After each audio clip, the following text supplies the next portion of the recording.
Welcome to Building the $1 Billion Business, the podcast where we dive deep into the strategies, insights, and stories behind the world's most successful financial advisors and introduce content and actionable ideas to fuel your growth.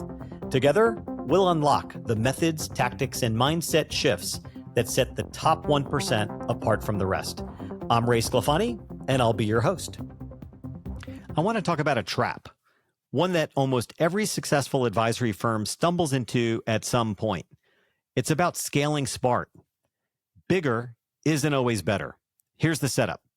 You're growing, the AUM is up, the referrals are coming in, your calendar jam-packed. From the outside, it looks like everything is firing on all cylinders. But here's the real question. Is your firm scaling, or is it just getting busier?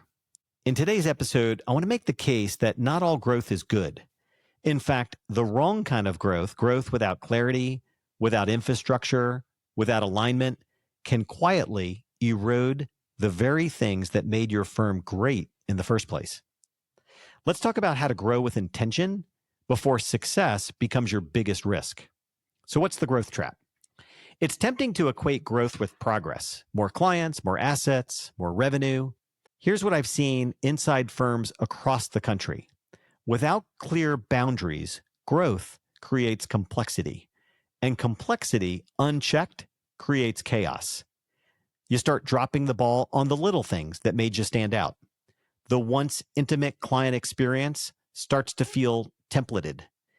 Your team starts reacting instead of leading. Collaboration turns into miscommunication. And before you know it, the thing you were most proud of starts slipping through your fingers.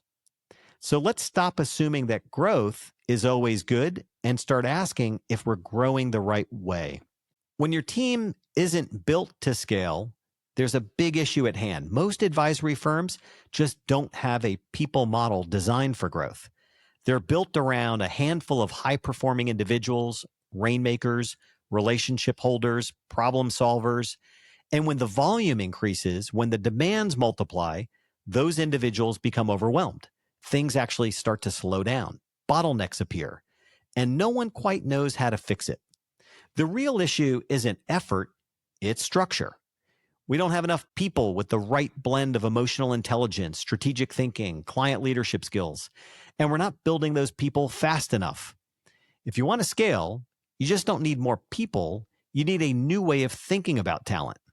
It's about intentionally hiring, ongoing development, career paths that actually reflect the future of your firm. There's one shift I believe every growth-minded firm needs to make. Stop assigning relationships to individuals and start assigning them to teams. This is what we call the ensemble model. And thanks to Mark Tiberghien and the team at Moss Adams decades ago, this work has really evolved thanks to Philip Palaviv.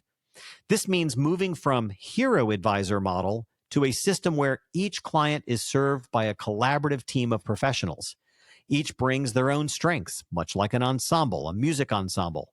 Each plays a role. And the result is a more consistent, more scalable, and more resilient client experience. I'm willing to bet that if you're listening to today's podcast, you know about the ensemble model. It doesn't mean to lighten the load. This means let's unlock our bench strength. And that means we have a bench of strength to unlock. This builds continuity, and it sets you up for succession and an enduring firm without needing a fire drill every time someone exits. If you want to grow without eroding the client experience, this is the model to bet on. Now let's talk tech for a moment. Technology should accelerate your strategy, not dictate it.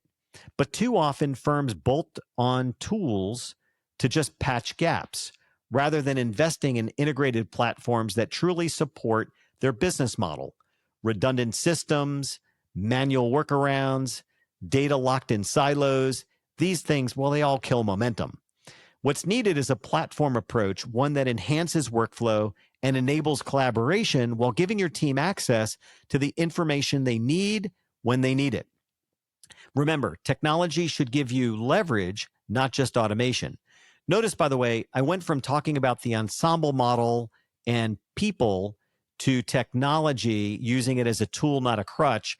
By the way, those two together is really a huge tech approach. And that's the future of financial services, regardless of what we hear about AI.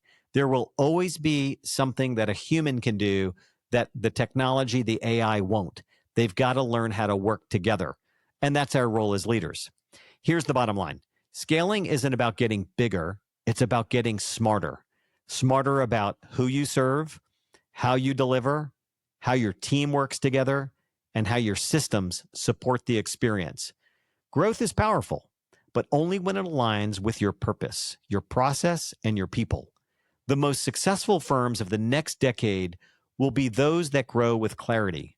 They won't just chase opportunity, they'll shape it. So if this episode has challenged you to think about growth, take it back to your team, and I'd ask a few questions here. First, are we growing by design or by default? 2, is our infrastructure ready for the next stage? And number 3, are we building a business or just expanding a practice? Now, if you found this episode valuable, please share it with a peer, a team member, maybe a leader on your team, somebody who's navigating growth in your firm. Be sure to subscribe, and until next time, grow wisely, lead intentionally, and scale with purpose. Well, thanks for tuning in, and that's a wrap. Until next time, this is Ray Sclafani. Keep building, growing, and striving for greatness. Together, we'll redefine what's possible in the world of wealth management. Be sure to check back for our latest episode and article.